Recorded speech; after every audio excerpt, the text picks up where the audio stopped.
අපුඤ්ඤාභිසංකාර අනිඤ්ඤාභිසංකාර පරිවිමර්ශන සූත්‍රයේ බුදුහාමුදුරුවම මේ අபிසංකාර තුන විග්‍රහ කරලා තියෙනවා. පුඤ්ඤාභිසංකාර, අපුඤ්ඤාභිසංකාර, අනිඤ්ඤාභිසංකාර. මොකද්ද මේ පුඤ්ඤාභිසංකාර කියන්නේ? මොකද්ද මේ අපුඤ්ඤාභිසංකාර කියන්නේ? මොකද්ද මේ අනිඤ්ඤ අபிසංකාර? යම් කිසි කෙනෙක් බෞද්ධයෙක් හැටියට පින්කමක් කරනවා. පින්කමක් කරලා ඒ පින්කම් කර මොහොතේ පටන්ම ඒ කළ පින්කමෙන් යමක් ආපහු බලාපොරොත්තු වුණොත්, ආපහු ප්‍රාර්ථනා කළොත්, ආපහු ආයාචනා කළොත්, ඉල්ලුවොත්, ත්‍යාඥා කළොත්, මම මේ කරපු පිනෙන් මට මේවා ලැබේවා කියලා. දැන් මිනිස්සු ඔය හිඟන්නෙකුට රුපියල් 20ක් පිනට දීලා දැන් පාරේ යනකොට එතන මෙහා පැත්තේ ස්වීප් විකුණන තැනක් තියෙනවා.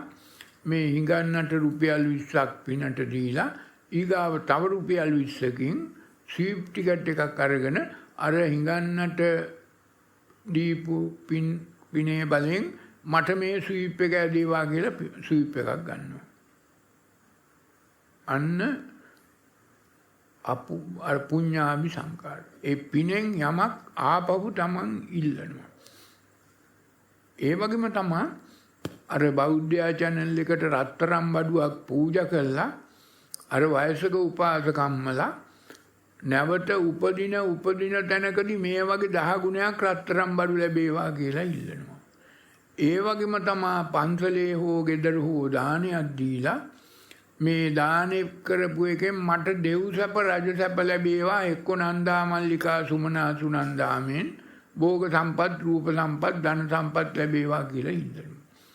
මුළු මේ සමස්ත බෞද්ධ ජනතාවම අද ලංකාවේ ඉන්න සම්මත බුද්ධ ආගම්කාරයෝ සියල්ලටම උගන්වලා තියෙන්නේ පින්කමක් කරලා ඉල්ලන්න, යදින්න, ප්‍රාර්ථනා කරන්න, යාඥා කරන්න, ආයාචනා කරන්න. මොනවද? අදට වඩා හොඳ සැප හෙටින්. අද තත්වයට වඩා හොඳ තත්වයක්. දෙව් සැප, රජ සැප, සිටු සැප, භෝග සැප, අර සැප, මේ සැප, නිරෝගී සැප සියලු දේ ඉල්ලනවා. ඉල්ලන්න පුරුදු කරලා තියෙනවා. යාඥා කරන්න පුරුදු කරලා තියෙනවා. ප්‍රාර්ථනා කරන්න පුරුදු කරලා තියෙනවා. ආයාචනා කරන්න පුරුදු. ඒවා ලැබෙනවා.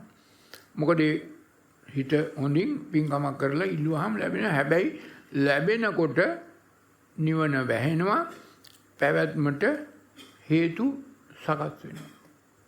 මේක බෞද්ධයෝ දන්නේ. මේක බෞද්ධයෝ දන්නේ.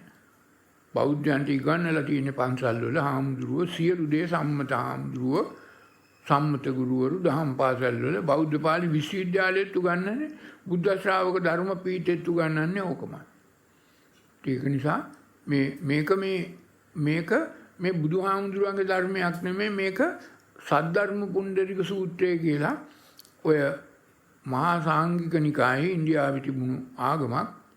ඒ ආගමේ මුල් පොතේ එහෙම නැත්නම් ත්‍රිපිටකය වගේ තියෙන්නේ සද්ධර්ම පුණ්ඩරික සූත්‍රය. මේක 19 20 පරිච්ඡේදවල මේ තියෙන්නේ මේ කතාව. පින්කමක් කළා ඉල්ලනවා, නිවන ඉල්ලන්න. ඒක නිසා නිවන ඉල්ලන්න පුරුදු කරලා තියෙනවා පින්කම් අරගෙන. මේක පින්කමක් කරලා යමක් ඉල්ලුව ගමන්ම ඒක පුඤ්ඤ අபிසංකාරයක් බවට පත් වෙලා කුසලයක් සිද්ධ වෙන්නේ නැහැ, අකුසලයක් බවට පත් වෙලා සංසාරයට නැවත බැඳෙනවා. එනිසා පින්කමක් කරන්න ඕන. බුදුහාමුදුරුවෝ කොහේවත් කොතනකවත් කියලා නැහැ පින්කම් කරන්න එපා කියලා. බෞද්ධයන්ට බුදුහාමුදුරුවෝ පැහැදිලිව කිව්වා පින්කම් කළ යුතුමය. පින්කම් කළ යුත්තේ පින් දෙන්න, පවරන්න, අනුමෝදන් කරන්න, පුඤ්ඤ පාප පහිනස්ස කරන්න. පින් අනුමෝදන් කරන්න, පින් දෙන්න. මොකද පින මග වියදමට සල්ලි, ණය ගෙවන්න සල්ලි. ඒක නිසා තමන්ගේ ඥාතීන්ට, තමන්ගේ මව් දෙමව්පියන්ට, මිය පරලෝකීය අයට දැන් අපිට උදව්වක් උපකාරයක් කරන්න බෑ. පින්කමක් කළා ඒකට පින් දෙන්න ඕන, පවරන්න ඕන, අනුමෝදන් කරන්න ඕන. ඒ අයට උදව්වක් උපකාරයක් කරන්න හැටියට පින් දෙන්න ඕන. නැතුව පිනෙන් තමන් ඉල්ලන්න නෙමෙයි. තමන් ආයාචනා කරන්න ප්‍රාර්ථනා කරන්න බුද්ධ දේශනාවේ නැහැ. පින් දෙන්න ඕන, පවරන්න ඕන, අනුමෝදන් කරන්න ඕන. එතකොට ඒක කුසලයක් බවට පත් වෙනවා. නමුත් අද මුළු බුද්ධාගමේම බුද්ධාගම සම්මත බුද්ධාගමේ හැම පන්සලකම හැම තැනකම පින්කමක් කළා ප්‍රාර්ථනා කරනවා නිවන. ප්‍රාර්ථනා කරනවා දෙව් මිනිස් සැප කෙලවර මතු බුදුවන බුදුන් දකින්නට නිවන් දකින්නට මේ පින උපකාර වේවා. කිසිසේත්ම නිවන් දකින්න නිවන වැහෙනවා. මොකද හේතුව ඉල්ලන නිසා, යාඥා කරන නිසා, ප්‍රාර්ථනා කරන නිසා. ප්‍රාර්ථනා කරන්නේ මේ භෞතික ලෞකික දේව සැප, රාජ්‍ය සැප, සිටු සැප, අර සැප, භෝග සැප, රූප සැප, යොබ්බන සැප මේ වගේ සැප ඉල්ලන්නේ. වෙන මොකක්වත් නෙමෙයි. ඒව ලැබෙනවා නිවන වැහෙනවා. උපාදානය සිද්ධ වෙනවා. ඒක නිසා බුද්ධ දේශනාවට අනුව පුඤ්ඤාභිසංකාර අභිසංකාරයක් ඒක වැරදි. ඒකෙන් මිදී නිදහස් වීම අනවිරත සංකාරයයි. පින්කම් කරන්න ඕනේ. පින්කමක් කළා පින් දුන්නාම පැවුනාම පුඤ්ඤ පාප පහිනස්ස කළාම ඒක අනවිරත සංකාරයක් බවට පත් වෙනවා. ඊළඟට දෙවෙනි කොටස අපුඤ්ඤාභිසංකාර. මේක තමයි බලවත්ම අද රටේ ක්‍රියාත්මක වෙන්නේ. අද රටේ හැම තැනකම මේ අපුඤ්ඤාභිසංකාරය ක්‍රියාත්මක වෙනවා.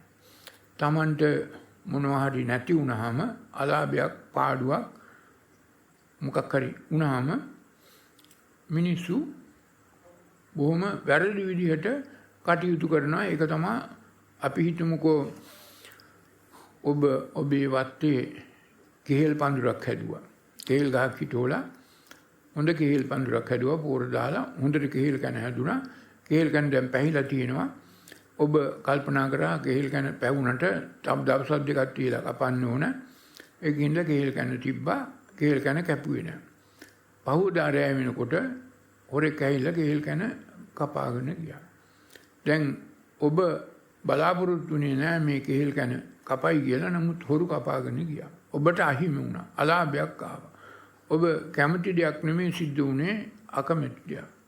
දැන් මෙතෙන්දී ඔබේ කෙහෙල් කන කැපුව එකට ඔබ දැන් හිතින් ශාප කරනවා, වෛර කරනවා, ක්‍රෝධ කරනවා, ඊර්ෂ්‍යා කරනවා. ඔබට යමක් අහිමි වූ නිසා. ඉතින් ඒක නිසා ඔබ ඔය කෙහෙල් කන කැපුවේ මිනිහට කැපුවේ කාට හෙන ගහන්න ඕන, ණයා කන්න ඕන, පාචනය හැදෙන්න ඕන, හොඳක් නම් වෙන්න එපා. මෙහෙම හිතෙන් හරි කියනවා. ඒක දැන් පුරුදු වෙලා තියෙන හැම මිනිහෙක්. තමන්ගේ කෙහෙල් කන කැපුවා නම් තමන්ගේ මොන හරි බඩුවක් ගත්තා නම් සමහර විටක දැන් තමන්ගේ ගෙදරම අයෙක් වෙන්න පුළුවන්, සමාජිකයෙක් වෙන්න පුළුවන්. මහත්තයා නෝනට කියන්නේ නැතුව ගෙදර මොකක් හරි ගත්තාම එක්ක නෝන මහත්තයාට කියන්නේ නැතුව ගෙදර මොකක් හරි ගත්තාම මේක ගත්තේ කාට හෙන ගහන්න ඕන නැහැ කන්න ඕන ඔහොම කියනවා. කියන්නේ නැද්ද? කියනවා. දැන් මේක තමයි මේ අපුඤ්ඤ අபிසංකාරය. මේක අபிසංකාරය.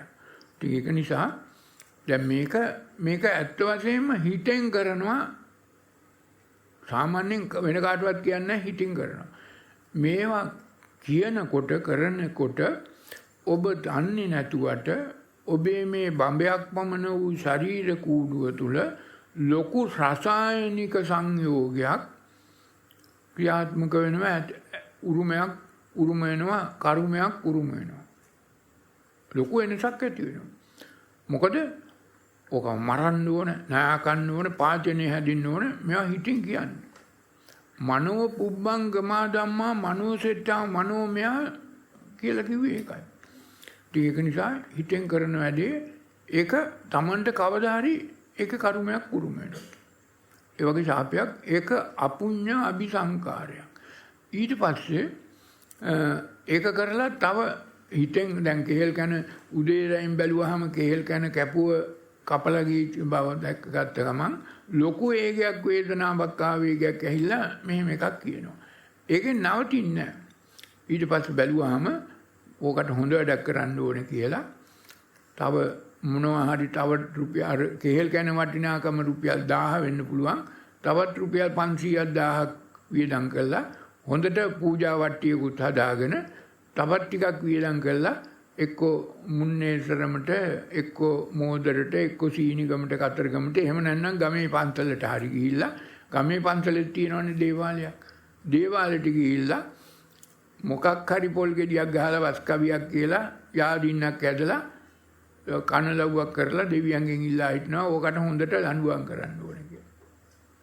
මේක ඊට වඩා භයානකයි. ඕක කරනවා මිනිස්සු.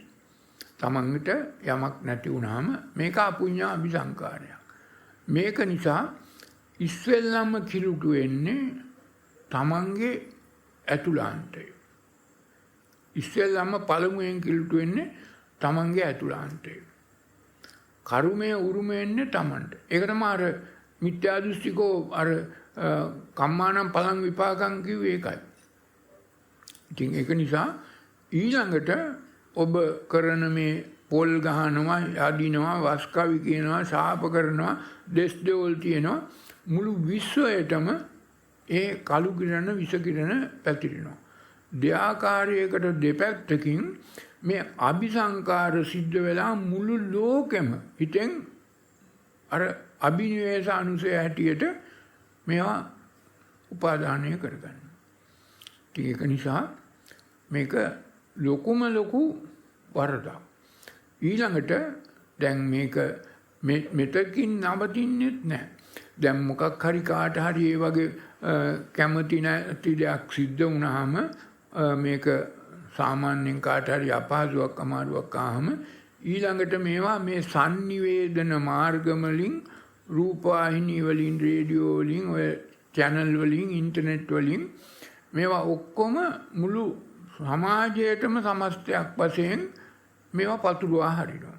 එතකොට මුළු රටේම මිනිස්සු සියලු මිනිස්සු මේවා දැක්ක මිනිස්සු දෙපැත්තකින් ඕකට දැන් අපි හිතමුකෝ කවුරු හරි දේශපාලකයෝ සීනිගම දේවාලයට හරි කතරගම දේවාලයට හරි මුන්නේසර හරි මෝදර හරි ගිහිල්ලා මොකක් හරි කරනවා කියලා පොල් ගහනවා කියලා ඕක රූපවාහිනිය දැම්මහම ඕකට පක්ෂ මිනිස්සුන්ට ඇති වෙනවා ඒකට රාගයක්. ඒ මිනිසුන්ගේ හිත කිලුටු කරගන්නවා. ඕකට විරුද්ධ මිනිස්සු කොටසක් ඉන්නවා. ඒ මිනිසුන්ගේ හිතට ද්වේෂයක් ඇති වෙනවා. ඒ මිනිසුන්ගේ හිතත් කිලුටු වෙනවා. මේ දෙපැත්තම මුළු සමාජයම මේ අපුඤ්ඤාභි සංකාරයෙන් කිලුටු වෙනවා. කෙලෙස් හිතක් බවට පත් වෙනවා. කලු කරගන්නවා. හිතේ කිලුටු බවක් ඇති වෙනවා. ඉතින් ඒක නිසා මේක තමයි මේ අපුඤ්ඤාභි සංකාර අද මේ sannivedana මාර්ග නිසා ගම්වල පන්සල් වල දේවාල තියෙන නිසා මේ සියල්ල සිද්ධ වෙනවා. ගමේ පන්සල මේ පන්සලක ගීයටවත් දේවාලයක් තියන්න බෑ. තියෙන්නේ නැහැ. මේවා මේ පස්සේ කාලෙක අර ඉන්දියාවෙන් ආව දේව සංකල්ප සහ මහායාන ආගමෙන් ආපු සංකල්ප නිසා සහ තවත් නොයෙක් හේතුන් නිසා සියලු තැන්වල උඩරට පන්සල් වල හැම තැනකම පන්සලක් තියෙනවා දේවාලිකුත් තියෙනවා. ඔය දේවාලයට ගිහිල්ලා තමයි මිනිස්සු වස්කවි කියන්නේ දෙස් දෙවල් කියන්නේ කන්නලව් කරන්නේ පූජාවට්ටි පූජා කරන්නේ ඔක්කොම කරන්නේ. ඒතකොට මොකද වෙන්නේ? පන්සල තමයි සම්මත පන්සල තමයි මුළු ගමටම අපුඤ්ඤාභි සංකාර මුළු රටටම ලෝකෙටම අපුඤ්ඤාභි සංකාර මුල් කරන මේ පතුරවන තැන. ඒටයි බවට පත් වෙලා. ඉතින් ඒක නිසා මේ අපුඤ්ඤාභි සංකාර තමයි මුළු රටටම අද වින්නැහියක් බවට පත් වෙලා තියෙන්නේ. නමුත් ඔබ කල යුත්තේ බෞද්ධයෙක් හැටියට ඔබ මේ ධර්මයේ තේරුම් ගත්ත කෙනෙක් හැටියට ඔබේ කෙහෙල් කන කැපුවා නම් ඒකට ඔබ එහෙම ශාප කරන්න, වෛර කරන්න, ක්‍රෝධ කරන්න, ඊර්ෂ්‍යා කරන්න නෙමෙයි ඕන. මේ කෙහෙල් කන කැපුවා කවුරු හරි කන්න නැතු මිනිහෙක් වෙන්න පුළුවන්. එක්ක මම කවදා හරි සංසාරේ කාගේ හරි කෙහෙල් කනක් කපන්න නැති. දැන් මට ඒ කෙහෙල් කන ණය ගෙවන්න පුළුවන් වුණා. මේක මට වුණ ලොකුම දෙයක් යහපතක්. ඒ නිසා මම ඒ ණයනුත් මිදී නිදහස් වුණා. ඒ මිනිහටත් යහපතක් වේවා කියලා ඒ පුද්ගලයාට මෛත්‍රී කරන්න පුළුවන් වෙන්න ඕන. ඒකයි අර ද්වේෂය අයින් කළා ආනපාන සති සමාධිය වඩනවා කියන්නේ. ඉතින් එතනින් බැරි වෙලාවක් ඔබ ඒ කෙහෙල් කන කැපූ මිනිහටත් යහපතක් වේ ආසතක් වේ ඒ මිනිහත් කොයි විදියෙන් හරි මේකෙන් යම් දෙයක් කාලා බීලා බඩ විතරක් ගන්න පුළුවන් වුණා කියලා මෛත්‍රී කරන්න පුළුවන් වුණා නම් ඔබේ කෙහෙල් කන ඔබට අයිති නම් ආපහු ගෙනත් දෙයි. ඔබ ණයෙන් මිදී නිදහස් වේ. නමුත් ඔබ ද්වේෂයෙන් වෛරයෙන් ක්‍රෝධයෙන් අර පොල් ගැහුවා නම් පලි ගැහුවා නම් පූජාවට තිබ්බා නම් වස් කවි කිව්වා නම් ඔබ දෙපැත්තක් දෙආකාරයකට ඔබේ හිත කිලුටු කරගත්තා කර්මය උරුම කරගත්තා වෙනවා. ඒක නිසා මේකට හිත හදාගන්න ඕන. නමුත් හිත හදා ගැනීම කොච්චර යහපත්ද කියලා ඔබට මේ කර්මයෙන් මිදී නිදහස් වෙන්න පුළුවන් වුණා. ඒ වගේම ඔබ ආනපාන සති සමාධිය සතර කමඨහන් කරනකොට ඔබේ නිවන ඔබට විවුර්ත කරගන්න පුළුවන්. ඔබේ හිත පිරිසිදු වෙනවා. ඉතින් ඒක නිසා මේ අපුඤ්ඤාභි සංකාර අද රටේ මේ ආගම එහෙම නැත්නම් හාමුදුරුවෝ සියලු දේහා මුල් කරගෙනමයි කියන්නේ. ඔය දේශපාලනය කරන හාමුදුරුවෝ, ඔය දේවාල තියෙන හාමුදුරුවෝ, ඔය කපුකම් කරන හාමුදුරුවෝ, නක්ෂත්‍ර වැඩ කරන හාමුදුරුවෝ, තව නොඑක අය ඔය ඕවමයි කරන්නේ. ඔය අපුඤ්ඤාභි සංකාරමයි කරන්නේ. මේ රටේ ගිහියොත් කරනවා, හාමුදුරුවොත් බහුල වශයෙන් කරනවා. ඉතින් ඒක නිසා මේ වගේ දේවල් නිසා මුළු සමාජයම අද මේ තියෙන තත්වයට මේ විෂම චක්‍රයට ඇවිල්ලා තියෙනවා. ඒක නිසා බුදුහාමුදුරුවෝ එදා පැහැදිලිව ওই පරිවිමර්ශන සූත්‍රයේ ඒ වගේම සරියුත් හාමුදුරුවෝ සංගීත සූත්‍රයේ මේ අපුඤ්ඤාභි සංකාර පැහැදිලිව විග්‍රහ කරලා තියෙනවා. පුඤ්ඤාභි සංකාරත් විග්‍රහ කරලා තියෙනවා. ඊට පස්සේ තුන්වෙනි එක තමයි අනෙන්ජ අபிසංකාර. අනෙන්ජ අபிසංකාර කියන්නේ අනාර්ය ධානය ලැබලා ඒ ධාන වල දැපුවොත් තැබුවොත් ධාන සුවය වින්දොත් ධාන සුවය වින්ද ගමම්ම ඒ ධානයේ තදින් ආස්වාදය කළ ගමම්ම බ්‍රහ්ම සාවයත්වයට යනවා මිසක නිබ්බිදා වෙන්නේ නැහැ. නිවනට පාර වැහෙනවා. ඒක නිසා මේ ධාන ලැබෙනවා. භාවනා කරන ඕන කෙනෙක් ආනපාන සති සමාධිය වඩනකොට මොකද ධාන ලැබෙනවා.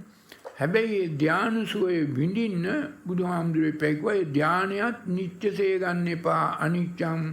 ඒ ධානයත් සුඛසේ ගන්න එපා දුක්ඛං. ඒ ධානයත් විපරිණාමයටපත් වෙනවා අත්සේ ගන්න එපා කියලා කිව්වා. ඉතින් ඒක නිසා ඒ ධානයෙන් මිදෙන්න ඕන. ධානය ලැබුණ ගමන්ම ධානයේ දපන්න නැතුව තපන්න නැතුව ධානයේ මිදී නිදහස් වෙන්න ධානයත් අනිච්චං දුක්ඛං විපරිණාම ධම්මං බව තේරුම් අරගෙන ඒකෙන් මිදී නිදහස් වෙන්න ඕන නිබ්බිදාය. ඒකෙන් මිදී නිදහස් වෙන්න ඕන විරාගාය. ඒක දිගේ ආස්වාදනය කරන්න හොඳ නැහැ නිරෝධාය. ඒ අනුව ධානයේ උපාදානයෙන් මිදී නිදහස් වුණොත් ඒ පුද්ගලයා අර අනබිරත සංකාර කළා වෙනවා. ඒ නිසා මේ පුඤ්ඤාභි සංකාර විශේෂයෙන්ම අපුඤ්ඤාභි සංකාර අනිඤ්ඤාභි සංකාර තුනෙන්ම බෞද්ධයෙක් හැටියට මිදී නිදහස් වෙන්න ඕන. උපාදානය කරගන්න හොඳ නැහැ. නමුත් අද වෙනකොට මුළු බුද්ධාගමේම තියෙන්නේ පුඤ්ඤාභි සංකාරය, අපුඤ්ඤාභි සංකාරය, අනිඤ්ඤාභි සංකාරය. ওই භාවනා මධ්‍යස්ථානවල තියෙන්නේ අනිඤ්ඤාභි සංකාරය. ওই පන්සල් වල දේවාල තියෙන තැන් වල තියෙන්නේ අපුඤ්ඤාභි සංකාරය. පින්කම් කරලා කරන්නේ පුඤ්ඤාභි සංකාරය. බලන්න මේ රටේ මේ බුද්ධාගම කියලා මහායාන ආගම කියලා ඉන්දියාවෙන් ගෙනාව මේ ආගමේ බුදුදහමට බුදුහාමුදුරන්ගේ දේශනාවට කොච්චර විරුද්ධ කන පිට ගහපු දේවල්ද ඔබ බෞද්ධය හැටියට මෙතෙක් කල් කරලා තියෙන්නේ. මේ ජීවිත කාලේ දහම් පාසල් වල ඉස්කෝල වල බෞද්ධ පාලි විශ්වවිද්‍යාලවල ඔක්කොම කියා දෙන්න කියන්නේ මොකද්ද? මෙන්න මේ අවිරත සංකාර තුන බුද්ධාගමේ හැටියට කරන්න කියලා. ඒ මහායාන බුද්ධාගම, වෛතුල්‍යවාදී බුද්ධාගම. මේක මේ බුදුහාමුදුරුවෝ දේශනා කරපු ධර්මයක් නෙමෙයි. ඒක නිසා මේ තුනෙන්ම තේරුම් අරගෙන මේ තුනෙන්ම මිදී නිදහස් වෙන්න ඔබ දක්ෂයෙක් විය යුතුයි. ඔබ නිවන් දකින්නට කැමති වෙනවා නම් අවශ්‍ය වෙනවා.